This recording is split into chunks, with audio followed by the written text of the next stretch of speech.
ನಮಸ್ಕಾರ, welcome back to my YouTube channel ಗಿರಿಯನ್ಶಿ vlogs. ಎಲ್ಲರೂ ಹೇಗಿದ್ದೀರಾ? ಚೆನ್ನಾಗಿದ್ದೀರಾ ಅಂತ ಭಾವಿಸ್ತೇನೆ. ನಾನು ಸಹ ಸೂಪರ್ ಆಗಿದ್ದೇನೆ. ಹಾಗಾದರೆ ಇವತ್ತಿನ ವ್ಲಾಗನ್ನು ಸ್ಟಾರ್ಟ್ ಮಾಡೋಣ.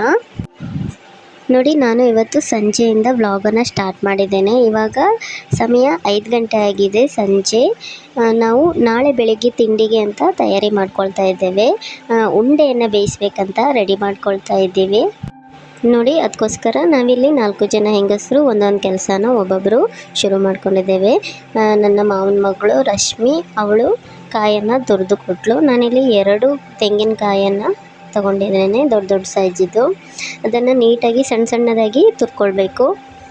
ನಂತರ ಅದಕ್ಕೆ 1 ಸ್ಪೂನ್ ಆಗುವಷ್ಟು ಜೀರಿಗೆ ಪೌಡರ್, ಹಾಗೆ ನಾನಿಲ್ಲಿ ನೋಡಿ ಒಂದು ದೊಡ್ಡ ಮುಷ್ಟಿ ಆಗುವಷ್ಟು ಬೆಲ್ಲನ ತಗೊಂಡು ಹೂರಣನ ರೆಡಿ ಮಾಡ್ತಾ ಇದ್ದೇನೆ. ಈ ರೀತಿಯಾಗಿ ಕಾಯಿ ಜೊತೆ ಹಾಕಿ ಮಿಕ್ಸ್ ಮಾಡಿ ಇಟ್ಕೊಂಡ್ಬಿಟ್ರೆ ಆಯಿತು. ನಾನು ಮೊದಲಿಗೆ ಅಕ್ಕಿಯನ್ನು ನೆನೆಸಿಟ್ಕೊಂಡಿದ್ದೇನೆ. ನಮ್ಮ ಅತ್ತೆಯವರು 1 ಸೇರಾಗುವಷ್ಟು ಕುಚ್ಚಲಕ್ಕಿಯನ್ನು ನೆನೆಸಿಟ್ಟಿದ್ರು. ನಾವು ಸಂಜೆ ಮಾಡಬೇಕು ಅಂದರೆ ಕುಚ್ಚಲಕ್ಕಿಯನ್ನು ಬೆಳಿಗ್ಗೆನೇ ನೆನೆಸಿಡಬೇಕಾಗ್ತದೆ. ಯಾಕೆಂದರೆ ಕುಚ್ಚಲಕ್ಕಿ ತುಂಬ ಗಟ್ಟಿ ಇರ್ತದೆ, ನೆನೆಯಲಿಕ್ಕೆ ಟೈಮ್ ಬೇಕಾಗ್ತದೆ. ಒಂದು 6 ಗಂಟೆ ತಾಸಾದರೂ ಬೇಕಾಗ್ತದೆ. ನೋಡಿ, ನಾನೀಗ ಅಕ್ಕಿಯನ್ನು ಗ್ರೈಂಡರ್ಗೆ ಹಾಕಿ ಗ್ರೈಂಡ್ ಮಾಡ್ಕೊಂಡಾಯಿತು. ಇವಾಗ ಉಂಡೆ ಒಳಗೆ ಹಾಕಲಿಕ್ಕೆ ಹೂರಣನ ರೆಡಿ ಮಾಡ್ಕೊಳ್ತಾ ಇದ್ದೇನೆ. ನೋಡಿ, ಈ ರೀತಿಯಾಗಿ ರೆಡಿ ಮಾಡಿಟ್ರೆ ಆಯಿತು. ಯಾಕೆ ಉಂಡೆ ತಿಂಡಿಯನ್ನು ಮಾಡ್ತಾ ಇದ್ದೀವಿ ಅಂದರೆ, ನಾವು ಮೀನುಗಾರರಲ್ವ, ನಾಳೆಯಿಂದ ಮೀನುಗಾರರು ಮೀನು ಹಿಡಿಲಿಕ್ಕೆ ಹೋಗಲಿಕ್ಕೆ ಸ್ಟಾರ್ಟ್ ಮಾಡ್ತಾ ಇದ್ದಾರೆ. ಸೊ ಬೆಳಗ್ಗೆನೇ 4 ಗಂಟೆಗೆ ತಿಂಡಿ ಆಗಬೇಕು. ಹಾಗಾಗಿ ಸಂಜೆ ಮಾಡಿ ಇಟ್ಟರೆ ಬೆಳಗ್ಗೆ ಬೇಗ ತಿಂಡಿ ಮಾಡುವ ರಗಳೆ ಇರೋದಿಲ್ಲ ಅಂತ ಫಟಾಫಟ್ ಅಂತ ಸಂಜೆನೇ ಮಾಡಿಟ್ಟಿದ್ದೇವೆ. ಹಾಗಂತ ದಿನಾಲೂ ಮಾಡೋದಿಲ್ಲ, ಯಾವಾಗಲಾದರೂ ಅಪರೂಪಕ್ಕೆ. ನೋಡಿ, ಇವಾಗ ಕುಚ್ಚಲಕ್ಕಿಯನ್ನು ನೀಟಾಗಿ ಪೇಸ್ಟ್ ಮಾಡಿಕೊಂಡು ತಂದಾಯಿತು. ತರಿ ಸಹ ಇರಬಾರ್ದು, ತುಂಬ ಗಂಧ ಆಗಬೇಕು. ಇವಾಗ ಕುಚ್ಚಲಕ್ಕಿ ಪೇಸ್ಟಿಗೆ ನಾವು 1 ಕಪ್ ಆಗುವಷ್ಟು ಬೆಳ್ತಿಗೆ ಪೌಡರನ್ನು ಹಾಕ್ತಾ ಇದ್ದೇವೆ. ನೋಡಿ, ಬೆಳ್ತಿಕ್ಕಿ ಅಕ್ಕಿಯ ಪೌಡರನ್ನು ನಾವು ಮಿಲ್ಲಿಗೆ ಹೋಗಿ ಮಾಡ್ಕೊಂಡು ಬಂದು ಇಟ್ಕೊಂಡಿದ್ದೇವೆ. ಈ ರೀತಿಯಾಗಿ ತಿಂಡಿ ಎಲ್ಲ ಮಾಡಲಿಕ್ಕೆ ಬೇಕಾಗ್ತದೆ ಅಂತ. ನೋಡಿ, ಇದಿವಾಗ ನಾವು ಗೋಧಿ ಹಿಟ್ಟನ್ನು ಕಲಿಸ್ತೀವಲ್ಲ, ಅದರ ಹದಕ್ಕೆ ಈ ಹಿಟ್ಟನ್ನು ಕಲಿಸ್ಕೊಳ್ಬೇಕು. ನಮಗೆ ಉಂಡೆ ಕಟ್ಟಲಿಕ್ಕೆ ಕೈಗೆಲ್ಲ ಅಂಟಬಾರ್ದು, ಆ ರೀತಿಯಾಗಿ ನಾವು ಹಿಟ್ಟನ್ನು ಕಲಿಸ್ಕೊಳ್ಳೋಣ. ಆ್ಯಕ್ಚುಲಿ ಇದನ್ನು ಮಾಡುವ ವಿಧಾನ ಹೇಗೆ ಅಂದರೆ, ಕುಚ್ಚಲಕ್ಕಿ ಮತ್ತು ಬೆಳ್ತಿಗೆ ಅಕ್ಕಿಯನ್ನು ಕಲ್ಲಲ್ಲೇ ಅರಿಬೇಕು. ಅಂದರೆ ಈಗ ನಾವು ಗೋಧಿ ಹಿಟ್ಟನ್ನು ಕಲಿಸ್ಕೊಳ್ತೀವಲ್ಲ, ಅಷ್ಟು ದಪ್ಪಕ್ಕೆ ಹರ್ಕೊಂಡು ನೀರನ್ನು ಕಡಿಮೆ ಹಾಕಿಬಿಟ್ಟು ಕಡಿಯುವ ಕಲ್ಲಲ್ಲಿ ಕಡಿದ್ಬಿಟ್ಟು ಮಾಡುವಂಥದ್ದು. ಬಟ್ ನಮಗೆ ಸುಲಭ ಆಗಲಿ ಅಂತ ನಮ್ಮ ಗ್ರೈಂಡರಲ್ಲೆಲ್ಲ ಹಾಕಿದರೆ ಇಷ್ಟು ದಪ್ಪ ಅರಿಲಿಕ್ಕೆ ಹೋದರೆ ಕಲ್ಲು ಕಟ್ಟಾಗ್ತದೆ. ಹಾಗಾಗಿ ನಾವು ಈಸಿ ಆಗಲಿ ಅಂತ ಬೆಳ್ತಿಗೆ ಅಕ್ಕಿಯನ್ನು ಪೌಡರ್ ಮಾಡಿ ಇಟ್ಕೊಂಡಿದ್ದೇವೆ. ಕುಚ್ಚಲಕ್ಕಿಯನ್ನು ಚೆನ್ನಾಗಿ ಪೇಸ್ಟ್ ಮಾಡಿಕೊಂಡು ಅರೆದ್ಬಿಟ್ಟು ನೋಡಿ, ಈ ರೀತಿಯಾಗಿ ಬೆಳ್ತಿಗೆ ಪೌಡರನ್ನು ಸೇರಿಸ್ತಾ ಹೋದರೆ ನಮಗೆ ಈ ರೀತಿಯಾಗಿ ಹಿಟ್ಟಿನ ಪಾಕ ರೆಡಿ ಆಗ್ತದೆ. ನೋಡಿ, ಇಷ್ಟು ಗಟ್ಟಿ ಆದರೆ ಸಾಕು, ಕೈಗೆ ಹಿಡಿಬಾರ್ದು ಹಿಟ್ಟು. ಉಂಡೆ ಕಟ್ಟುವಾಗ ಕೈಗೆ ಹಿಟ್ಟು ಹಿಡಿದ್ರೆ ಉಂಡೆ ಕಟ್ಟಲಿಕ್ಕೆ ಆಗೋದಿಲ್ಲ. ನೋಡಿ, ಈ ರೀತಿಯಾಗಿ ಸ್ಮೂತಾಗಿ ಗೋಧಿ ಹಿಟ್ಟಿನ ಹದಕ್ಕೆ ತಂದರೆ ನಮ್ಮ ಕೆಲಸ ಮುಗೀತು. ಇವಾಗ ನಾವು ಉಂಡೆ ಕಟ್ಟಲಿಕ್ಕೆ ಶುರು ಮಾಡ್ಕೊಳ್ಬೋದು. ನೋಡಿ, ನಾನಿವಾಗ ಉಂಡೆಯನ್ನು ಕಟ್ತಾ ಇದ್ದೇನೆ. ಈ ರೀತಿಯಾಗಿ ನಮಗೆ ಎಷ್ಟು ದೊಡ್ಡ ಸೈಜ್ಗೆ ಬೇಕೋ ಅಷ್ಟು ದೊಡ್ಡ ಸೈಜಿನ ಉಂಡೆಯನ್ನು ಮೊದಲಿಗೆ ಕಟ್ಟಿ ಇಡಬೇಕು. ನೋಡಿ, ಈ ರೀತಿಯಾಗಿ ನಾನು ಎಲ್ಲವನ್ನು ಕಟ್ಟಿ ಇಡ್ತಾ ಇದ್ದೇನೆ. ನಂತರ ಅದರೊಳಗೆ ಹೂರಣನ ಹಾಕಿಬಿಟ್ಟು ಫಿಲ್ ಮಾಡಿದರೆ ಆಯಿತು, ಇಷ್ಟೇ ಕೆಲಸ. ನಂತರ ನಾವು ಇಡ್ಲಿ ಮಾಡುವ ಪಾತ್ರೆಯಲ್ಲಿ ಹಾಕಿ ಬೇಯಿಸಲಿಕ್ಕೆ ಇಟ್ಟು ಬೆಳಗ್ಗೆ ತೆಗಿತೇವೆ. ಅದು ಬೆಳಗ್ಗೆ ಆಗುವಷ್ಟರಲ್ಲೇ ಬೆಂದಿರ್ತದೆ ಚೆನ್ನಾಗಿ. ಬೆಳಗ್ಗೆ ಮತ್ತೆ ಬಿಸಿ ಮಾಡಿಕೊಂಡು ತಿಂತೇವೆ.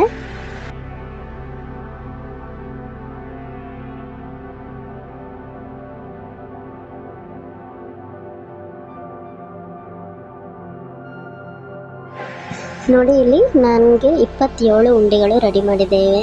ನಮ್ಮ ಮನೆಯಲ್ಲಿ ನಾವು 12 ಜನ ಇದ್ದೀವಲ್ಲ, ಜನಕ್ಕೆ 2 ಅಂದ್ರೇ ಸಹ ನಮಗೆ ಸಾಕಾಗ್ತದೆ, ಹೆಚ್ಚಾಗ್ತದೆ ಸಹ. ನೋಡಿ, ಇವಾಗ ನಾನು ಇದಕ್ಕೆ ಹೂರಣನ ತುಂಬ್ತಾ ಇದ್ದೇನೆ. ನೋಡಿ, ಈ ರೀತಿಯಾಗಿ ಕೈಯಲ್ಲಿ ಸ್ವಲ್ಪ ತಟ್ಕೊಂಡು ಪೂರಿ ಮಾಡ್ತೀವಲ್ಲ ಅಷ್ಟಾಗಲಿಕ್ಕೆ ತಂದ್ಕೊಂಡು, ನಂತರ ನಮಗೆ ಎಷ್ಟು ಬೇಕು ಹೂರಣ ಅಷ್ಟು ಹೂರಣವನ್ನು ಅದರೊಳಗೆ ಹಾಕಿಬಿಟ್ಟು ಈ ರೀತಿಯಾಗಿ ಕಟ್ಟಬೇಕು ಉಂಡೆಯನ್ನು. ನೋಡಿ, ಆನಂತರ ಈ ರೀತಿಯಾಗಿ ಶೇಪ್ಗೆ ತಂದರೆ ಆಯಿತು. ನೀವು ಈ ರೀತಿಯಾಗಿ ಕಟ್ಟುವಾಗ ನೋಡಿ, ಈ ರೀತಿಯಾಗಿ ಉಂಡೆ ಒಡೆದ್ರೆ ಸ್ವಲ್ಪ ಪ್ರೆಸ್ ಮಾಡಿಬಿಟ್ಟು ಇಲ್ಲಿ ಒಡೆದಿದೆ ನೋಡಿ, ಅಲ್ಲಿ ಸ್ವಲ್ಪ ಅಕ್ಕಿ ಹಿಟ್ಟನ್ನು ಹಾಕಿ ಈ ರೀತಿಯಾಗಿ ಕಟ್ಟಿ ತಿರುಗಿಸಿಬಿಟ್ರೆ ನೋಡಿ ನಮ್ಮ ಉಂಡೆ ರೆಡಿಯಾಗಿದೆ.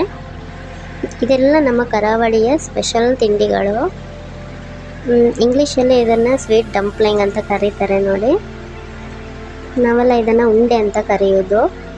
ಇದರಲ್ಲಿ ಸಹ ಬೇರೆ ಬೇರೆ ರೀತಿಯ ತಿಂಡಿಗಳನ್ನು ಮಾಡ್ತಾರೆ. ಒಗ್ಗರಣೆ ಉಂಡೆ, ಸಾದಾ ಉಂಡೆ, ಚಟ್ನಿ ಹಚ್ಕೊಂಡು ತಿನ್ನಲಿಕ್ಕೆ ಎಲ್ಲ ಮಾಡ್ತಾರೆ. ನಾವು ಇದನ್ನು ಮಾಡೋದು ತುಂಬ ಚೆನ್ನಾಗಿರ್ತದೆ ತಿನ್ನಲಿಕ್ಕೆ. ನೋಡಿ, ಇವಾಗ ನಾನು ಎಲ್ಲದಕ್ಕೂ ಈ ಹೂರಣವನ್ನು ತುಂಬಿಟ್ಟು ರೆಡಿ ಮಾಡ್ತಾ ಇದ್ದೇನೆ. ನಾವು ಇಂಥ ತಿಂಡಿಗಳನ್ನೆಲ್ಲ ಮಾಡುವಾಗ ನಮ್ಮ ಫ್ಯಾಮಿಲಿಯಲ್ಲಿ ನಾವೆಲ್ಲ ಜೊತೆಯಲ್ಲಿ ಕೂತ್ಕೊಂಡು ಮಾಡ್ತೇವೆ. ಸೊ ನಮಗೆ ಇದು ಕಷ್ಟ ಅನಿಸೋದಿಲ್ಲ, ಹಾಗೂ ಟೈಮ್ ಸಹ ತುಂಬ ಚೆನ್ನಾಗಿ ಸ್ಪೆಂಡ್ ಆಗ್ತದೆ. ಎಲ್ಲ ಹರಟೆ ಹೊಡ್ಕೊಂಡ್ಬಿಟ್ಟು ರೆಡಿ ಮಾಡ್ತಾ ಇರ್ತೇವಲ್ಲ, ಕೆಲಸ ಆಗಿದ್ದೇ ಗೊತ್ತಾಗೋದಿಲ್ಲ. ನೋಡಿ, ಇಲ್ಲಿ ನಮ್ಮ ಸಣ್ಣ ಅತ್ತೆಯವರು ಮಾಡ್ತಾ ಇದ್ದಾರೆ. ಆಚೆ ಕಡೆ ಅವರ ಮಗಳು ಸಹ ಮಾಡ್ತಾ ಇದ್ದಾಳೆ. ಈಚೆ ನಮ್ಮ ಅತ್ತೆಯವರು ನನ್ನ ಮಗಳನ್ನು ಇಟ್ಕೊಂಡಿದ್ದಾರೆ ನೋಡಿ. ಅವಳು ಎಂತ ಸಹ ಮಾಡಲಿಕ್ಕೆ ಹೋಗೋದಿಲ್ಲ, ತಾನು ಸಹ ಉಂಡೆ ಮಾಡ್ತೀರಂತ ಬಂದಿದ್ದಾಳೆ ನೋಡಿ. ಎಂತೆಲ್ಲ ಮಾಡ್ತಾ ಇದ್ದಾಳೆ ಅವಳು. ಇದ್ದದನ್ನೆಲ್ಲ ಹಾಳು ಮಾಡಿ ಹಾಕಲಿಕ್ಕೆ ಬಂದಿದ್ದಾಳೆ ಇಲ್ಲಿ ನೋಡಿ. ನಾವು ಎಲ್ಲ ಜೊತೆ ಸೇರಿಕೊಂಡು ಇವಾಗ ಮಾಡ್ತಾ ಇದ್ದೇವೆ. 5 ಗಂಟೆಗೆ ಉಂಡೆ ಮಾಡಲಿಕ್ಕೆ ಇಡಿದ್ರೆ ನಮಗೆ 6:30 ಆಗುವಾಗ ಫಿನಿಶ್ ಆಗ್ತದೆ. ಒಬ್ಬರೇ ಮಾಡಲಿಕ್ಕೆ ಹೋದರೆ ತುಂಬ ಕಷ್ಟ ಆಗ್ತದೆ. ನಮ್ಮನೆಯಲ್ಲಿ ನಾವು ಜಾಯಿಂಟ್ ಫ್ಯಾಮಿಲಿ ಆಗಿರೋದ್ರಿಂದ ಒಬ್ಬರು ಕಾಯಿ ತುರಿದ್ರೆ ಒಬ್ಬರು ಅಕ್ಕಿಯನ್ನು ಕಡಿತಾರೆ, ಒಬ್ಬರು ಬೆಲ್ಲವನ್ನು ಗುದ್ದಿ ಪಾಕ ಮಾಡ್ತಾರೆ, ಹಾಗೂ ಒಬ್ಬರು ಹೂರಣ ರೆಡಿ ಮಾಡಿದರೆ ಇನ್ನೊಬ್ಬರು ಇಡ್ಲಿ ಪಾತ್ರೆನ ಒಲೆ ಮೇಲಿಟ್ಟು ರೆಡಿ ಮಾಡ್ಕೊಳ್ತಾರೆ. ಹೀಗೆ ಒಬ್ಬೊಬ್ಬರು ಒಂದೊಂದು ಕೆಲಸನ ಮಾಡ್ತಾರೆ. ಸೊ ತುಂಬ ಬೇಗ ಆಗ್ತದೆ. ಹೀಗೆ ಎಲ್ಲರೂ ಜೊತೆಯಾಗಿ ಮಾಡಿದರೆ ಯಾವ ಕೆಲಸನೂ ಸಹ ಕಷ್ಟ ಅನಿಸೋದಿಲ್ಲ ನೋಡಿ. ಜಾಯಿಂಟ್ ಫ್ಯಾಮಿಲಿಯಲ್ಲಿದ್ದರೆ ಇದೊಂದು ತುಂಬ ಖುಷಿಯ ವಿಚಾರ ಅಲ್ವಾ? ಹಾಗಾದರೆ ನಾವು ಎಲ್ಲವನ್ನು ಈ ರೀತಿಯಾಗಿ ರೆಡಿ ಮಾಡ್ಕೊಳ್ಳೋಣ.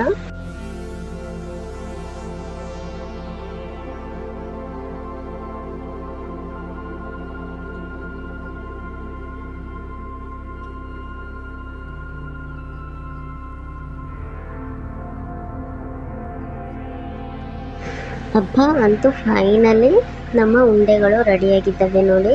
ಇವಾಗ ಇದನ್ನು ಇಡ್ಲಿ ಪಾತ್ರೆಯೊಳಗೆ ಇಡಬೇಕು ಅಷ್ಟೇ ನೋಡಿ.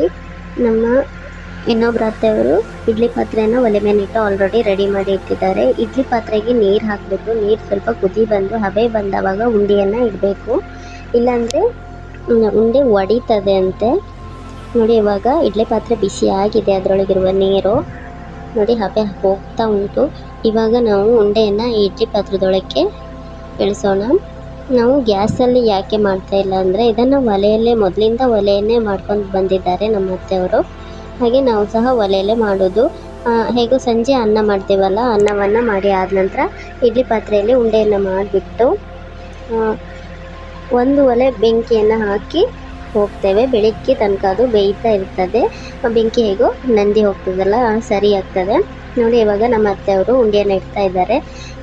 ಸಣ್ಣ ಸಣ್ಣ ತೂತು ಉಂಟಲ್ಲ, ಅದ್ರ ಮೇಲೆಲ್ಲ ಇಟ್ಟರೆ ಹಬೆ ಜಾಸ್ತಿಯಾಗಿ ಉಂಡೆ ಒಡಿತದೆ. ಸೊ ಅದನ್ನು ನೋಡಿ ನೋಡಿ ಇಡಬೇಕು. ಅತ್ತೆ ಚೆನ್ನಾಗಿರ್ತಾರೆ ಅಂತ ನಾನು ಅವ್ರ ಜೊತೆ ಇಡ್ಲಿಕ್ಕೆ ಹೇಳಿದೆ ನೋಡಿ. ಇವಾಗ ಅವರು ಉಂಡೆಯನ್ನು ಇಡ್ತಾ ಇದ್ದಾರೆ. ಅಷ್ಟು ಉಂಡೆಯನ್ನು ಇಟ್ಟ ನಂತರ ಇದನ್ನು ಕಂಪ್ಲೀಟಾಗಿ ಮುಚ್ಚಿಬಿಟ್ಟು ಚೆನ್ನಾಗಿ ಬೆಂಕಿಯನ್ನು ಉರಿಲಿಕ್ಕೆ ಬಿಟ್ಟು ಹೋಗ್ತೇವೆ. ನಂತರ ನಾವು ಇದನ್ನು ಬೆಳಗ್ಗೆನೇ ಓಪನ್ ಮಾಡೋದು. ಓಕೆ, ಇವಾಗ ಮಾರನೇ ದಿನ ಬೆಳಿಗ್ಗೆ 4 ಗಂಟೆ ಆಯಿತು. ನಾನು 4 ಗಂಟೆನೇ ಬಂದು ಇಡ್ಲಿ ಪಾತ್ರೆಯನ್ನು ತೆಗೆದುಬಿಟ್ಟು ಉಂಡೆನೆಲ್ಲ ಆಚೆ ಕಡೆ ಅಡುಗೆ ರೂಮಿಗೆ ತಗೊಂಡು ಹೋಗ್ತಾ ಇದ್ದೇನೆ. ಮತ್ತು ಗ್ಯಾಸ್ ಮೇಲೆ ಬಿಸಿ ಮಾಡಿಬಿಟ್ಟು ಅದನ್ನು ಕೆಲಸಕ್ಕೆ ಹೋಗುವವರಿಗೆ ಹಾಕ್ಕೊಟ್ಟು ನಂತರ ನಾನು ತಿಂಡಿ ಮಾಡ್ತಾಯಿದ್ದೇನೆ ನೋಡಿ.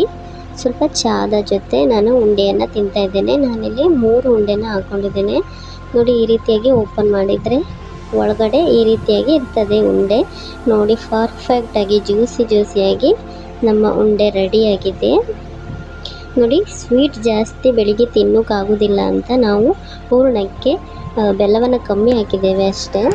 ತಿಂಡಿ ಎಲ್ಲ ತಿಂದಾಯಿತು. ಮನೆ ಕೆಲಸ ಎಲ್ಲ ಮಾಡಿಬಿಟ್ಟು ಮಗಳಿಗೆ ತಿಂಡಿನೆಲ್ಲ ತಿನ್ನಿಸ್ಬಿಟ್ಟು ಇವಾಗ ಮಧ್ಯಾಹ್ನಕ್ಕೆ ಊಟಕ್ಕೆ ಅತ್ತೆ ಮೀನನ್ನು ಕಟ್ ಮಾಡ್ತಾ ಇದ್ದಾರೆ. ಮಧ್ಯಾಹ್ನ ಊಟಕ್ಕೆ ನೋಡಿ ಈ ರೀತಿಯಾಗಿ ನಾನು ಹೇಳಿದ್ನಲ್ಲ ನಮ್ಮ ಮನೇಲಿ ದಿನಾಲು ಮೀನು ಸಾರೆ ಅಂತ.